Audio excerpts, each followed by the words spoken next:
Hello everyone, it's Ryan here. Thank you so much for joining me today. Today I have another installment of Praying in Color for you. And if you missed our last video, I talked about how we are going to start this new contemplative practice together. And this is based on a book called Praying in Color by Sybil Macbeth. And essentially, praying in color is a visual way to pray that helps draw your focus back throughout the day to what you were praying for. So last time we covered the God prayer, which was a prayer centered on God.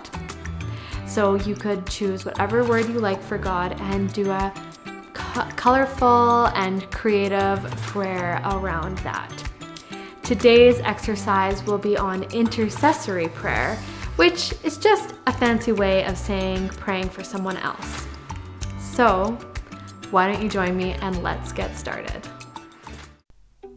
So as with our previous prayer, the God prayer, it's important to take a couple minutes to yourself before you start this exercise to really ground and center yourself.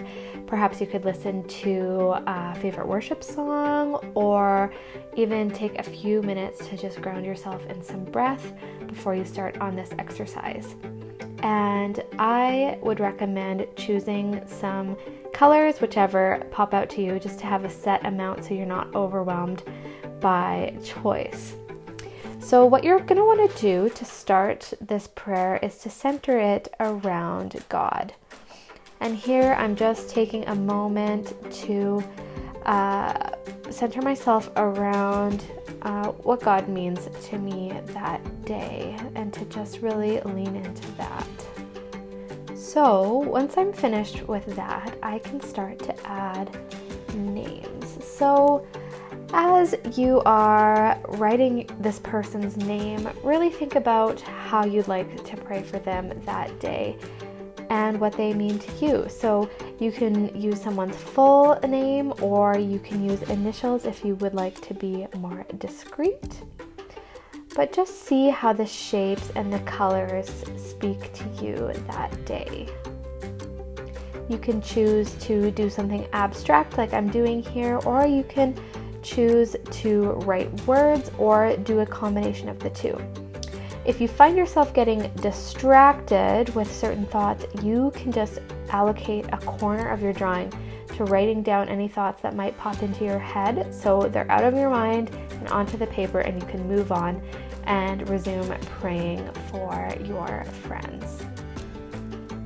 So here I am, just finishing this up. You can also draw lines from each individual name to God as well to really focus your attention there. And there you have it. Thanks so much for joining us for today's Praying in Color exercise. If you have any special requests for examples that we might like to do for our Praying in Color videos, please let me know. And I hope you found something helpful today, and peace to you all. See you soon.